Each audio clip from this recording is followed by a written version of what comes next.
if you watched the Duquesne game, part of the problem in the defensive backfield should have been pretty clear. Evidently, a lot of people weren't watching. They know there's a problem, and some of them who are supposed to know about the game have still been stumbling around it. Essentially, you could see players take one, sometimes two steps in the wrong direction. That's all it takes. Wasn't a big mistake, but the results were big. They brought in Malachi Ruffin, and those problems largely went away because Ruffin has enough experience and long enough in the system to not make those mistakes. The question became, how extensive was this problem, and why wasn't Ruffin starting? Okay, that got answered in the press conferences. It's a relatively small number of players. I'd say one, maybe two. And it's guys who are practicing very well, but not playing well. The mistakes show up in the game when they don't show up in practice. Okay, they've done it 2 weeks in a row, so now we shift.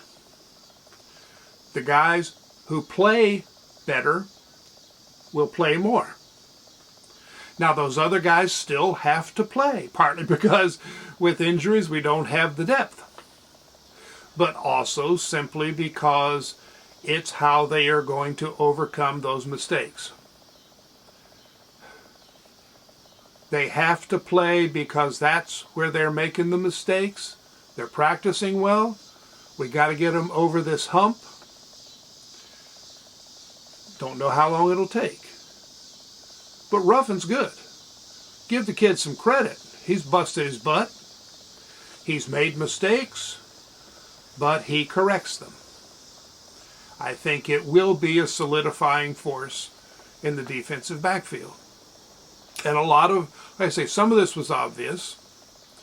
Other things weren't until we got the coach's viewpoint. They know what's going on. Sometimes it just takes time to be able to see it if it's not showing in practice. Also, Coach Brown noted that there were adjustments that they made after the Penn State game that they did not use in the Duquesne game because they didn't want Pitt to see them. So things are being adjusted, adapted, and fixed. It's going to be better, and it's going to get better beyond that. On a more positive note, we'll talk about Hudson Clement. They've always known that Clement had the talent and the speed. They found out about the speed as soon as he got on campus. Consistency was the issue. Blocking, a second issue that he still has to work on. His speed, he's clocked in at 22.7 on the GPS. That is somewhere past fast. And Brown said he may well be the second fastest wide receiver. I imagine the fastest is Horton. Might get some competition from Davis Mallinger if he ever comes back from injury. No update on that for a while, and somebody needs to be asking that question. Clement, I mean, he is good. He's going to be good. He will most likely get his playing time at the X receiver, not Z, because Z is Carter and Ray. And Brown said that, he can play both, and there's a good chance he'll be playing X. Now that puts him in competition with Braham and Aaron, both of whom are very good players, but who have had problems with drops. We have to get them past that problem, and they will get past it. But we've got Clement. Now, Clement's going to drop some passes, guys. He is not going to play every game like he did against Duquesne. But we've got a good one. Notes on injuries. They definitely hope that Horton, Ray, and Floyd will be back this week. They're practicing, so a lot depends on whether or not they can continue to practice well this week.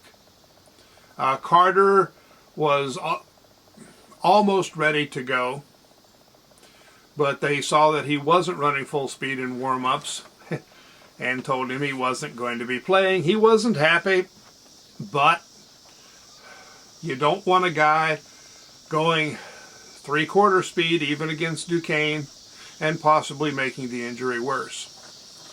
Justin Johnson was out for the game, said he probably could have played, but it was better to rest him, so he will be available for Pitt. Carter will be back. Asani Redwood is now officially practicing and back from the injury.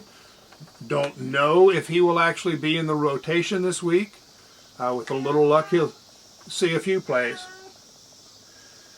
DJ Oliver is a bit iffy. I guess he got hurt late in the Duquesne game.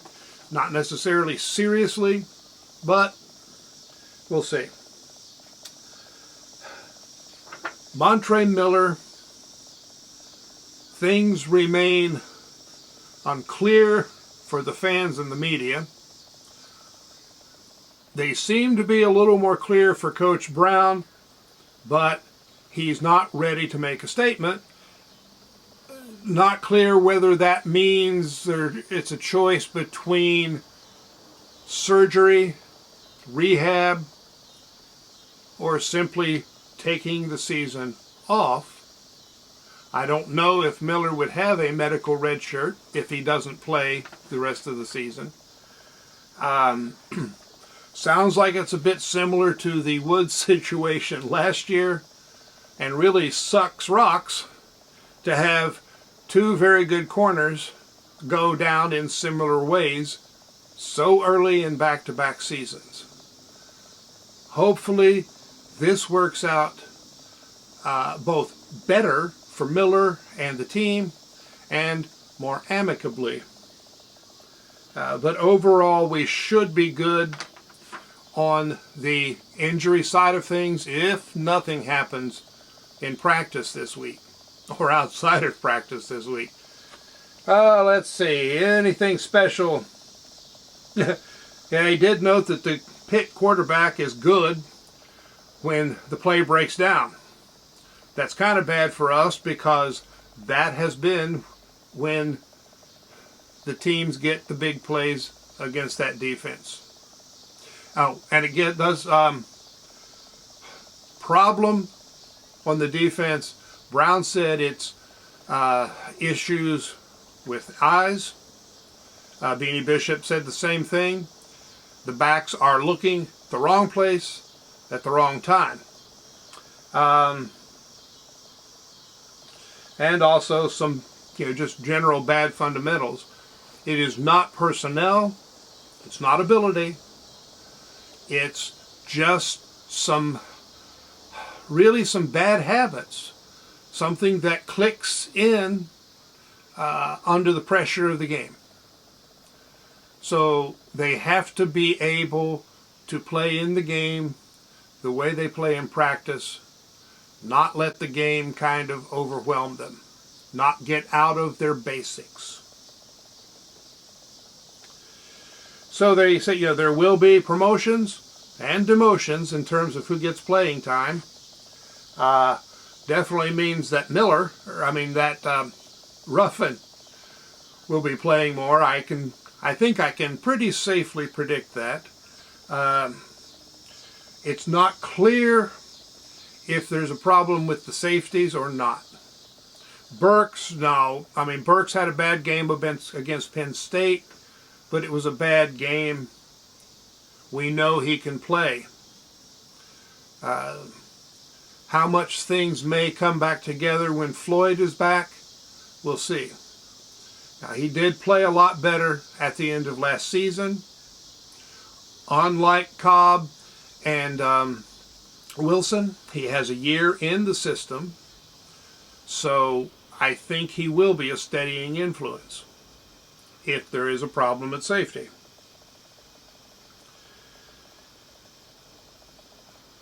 And Brown also mentioned the defensive backs aren't getting hands on the receivers. I assume that especially means at the line.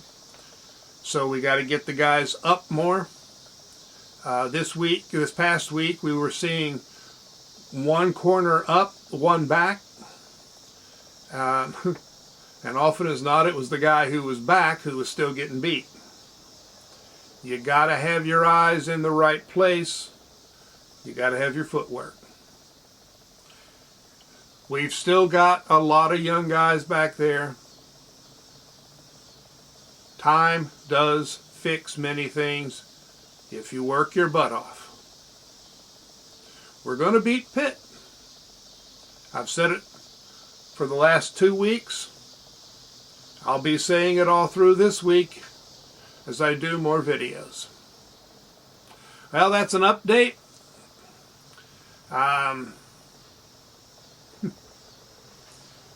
I'll be back probably on Thursday, maybe Friday, with my Sunday questions.